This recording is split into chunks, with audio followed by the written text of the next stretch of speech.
Assalamualaikum warahmatullahi wabarakatuh. Kami di sini dari kelompok 1 akan menjelaskan metode dakwah Islam dari Quran Gresik. Kenalkan, nama saya Akbar Muda Januar dari Absen 1. Perkenalkan, nama saya Tira Ifadatul Maghfirah, absen 11. Perkenalkan, nama saya Marizal Mahendra, Absen 21. Perkenalkan, nama saya Rifki Rosena, nomor absen 30. Saya akan menjelaskan dakwah Islam periode pra-Wali Songo, maksudnya Islam ke Nusantara.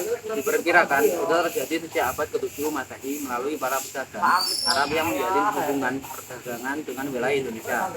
Hal ini didukung oleh catatan dari dinasti Tang di Cina yang menyebutkan keberadaan pedagang Arab di wilayah Nusantara, termasuk di masa kerajaan Kalinga. Selain dari Arab, pengaruh Islam juga datang dari Persia. Pada abad ke-10 Masehi, terjadi migrasi beberapa keluarga dari Persia ke Nusantara, seperti keluarga Lor yang menetap di Leran atau Jawa, keluarga Jawani di Pasai, keluarga Syiah di wilayah Siak Sumatera Timur, serta keluarga Rumai di Sumatera bagian utara dan timur. Mereka membentuk komunitas Muslim awal dan meninggalkan pengaruh dalam budaya serta tulisan seperti huruf. Namun proses penyebaran Islam pada masa ini tidak berjalan lancar. Selama berabad-abad, Islam belum diterima secara luas oleh masyarakat pribumi karena kuatnya pengaruh agama Hindu, Buddha, dan kepercayaan lokal, animisme, dan dinamisme. Bahkan terdapat indikasi adanya penolakan terhadap ajaran Islam. Bukti arkeologis awal keberadaan Islam di Nusantara adalah makam Fatimah binti Maimun di Leran, Gresik yang bertahun 1082 Masehi.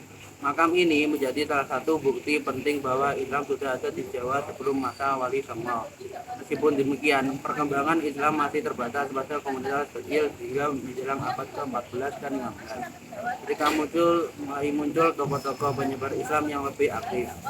Baik, selanjutnya sejarah dakwah Islam masa Wali Songo. Perkembangan Islam di Nusantara mengalami kemajuan pesat pada abad ke-15 dan 16 melalui peran Wali Songo. Wali Songo berarti 9 wali, tokoh suci yang mencintai dan dicintai Allah.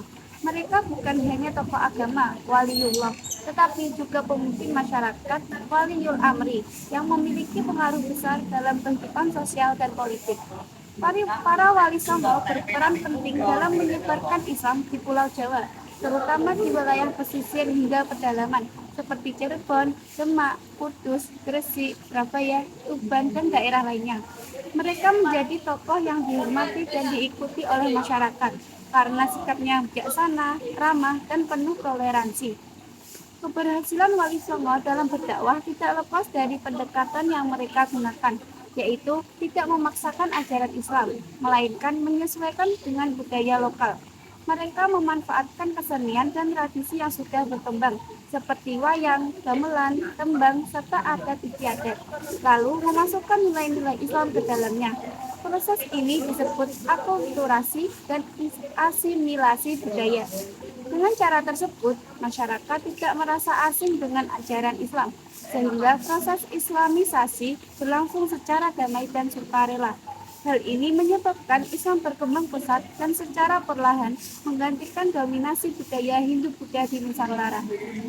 Metode dakwah Wali Songo dapat menyebarkan Islam. Wali Songo menggunakan berbagai metode yang efektif dan sesuai dengan kondisi masyarakat saat itu, antara lain ceramah, yaitu menyampaikan ajaran Islam kepada masyarakat luas, diskusi dan tanya jawab untuk memahami permasalahan masyarakat dan memberikan solusi, keteladanan dengan menunjukkan perilaku yang baik dalam kehidupan sehari-hari.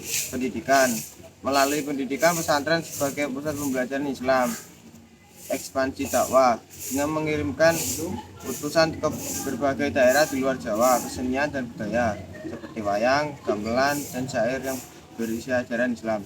Silaturahmi, yaitu menjalin hubungan baik dengan masyarakat untuk menarik simpati.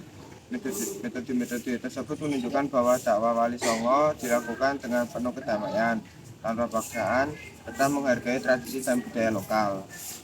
Peran Sunan Gresik atau Maulana Malik Ibrahim merupakan tokoh pertama dari Wali Songo yang menyebarkan Islam di sekitar 1404 Masehi. Ia berdakwah di wilayah Gresik pada masa kerajaan Majapahit yang mayoritas masyarakatnya masih menganut agama Hindu, Buddha, dan sistem kasta. Dalam ajaran Hindu, masyarakat terbagi dalam beberapa kasta seperti Brahmana, Ksatria, Wyasa, dan Sudra.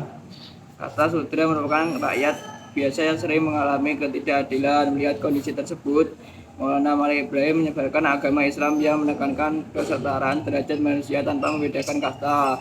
Ia berdakwah dengan cara berdamai, ramah, dan penuh toleransi. Pendekatan yang dilakukan antara lain melalui pergaulan sosial, perdagangan, dan pendidikan.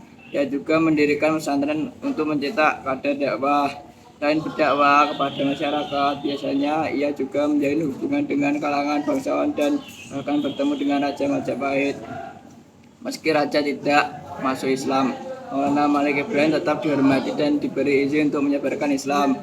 Berkat akhlak yang baik dan pendekatannya bijaksana dalam masyarakat yang tertarik memeluk agama Islam secara sukarela. Ia pada 1419 Masehi yang dimakamkan di Gresik sehingga dikenal sebagai Sunan Gresik. Kesimpulannya, proses masuk dan berkembangnya Islam di Nusantara berlangsung secara bertahap dan tidak selalu mudah. Pada masa Prawali Songo, Islam sudah hadir tanpa belum berkembang luas karena adanya berbagai hambatan. Namun pada masa Wali Songo, Islam berkembang pesantren berkat metode dakwah yang damai, bijaksana, dan mampu menyesuaikan diri dengan budaya lokal. Pendekatan yang humanis, toleran, dan penuh kearifan inilah yang membuat Islam diterima dengan baik oleh masyarakat Indonesia dan menjadi agama yang dianut oleh sebagian besar penduduk hingga saat ini. Oke, segitu dulu penjelasan dari kami tentang Sunan Gresik. Semoga bisa menambah wawasan kalian ya. Baik, terima kasih. Wassalamualaikum warahmatullahi wabarakatuh.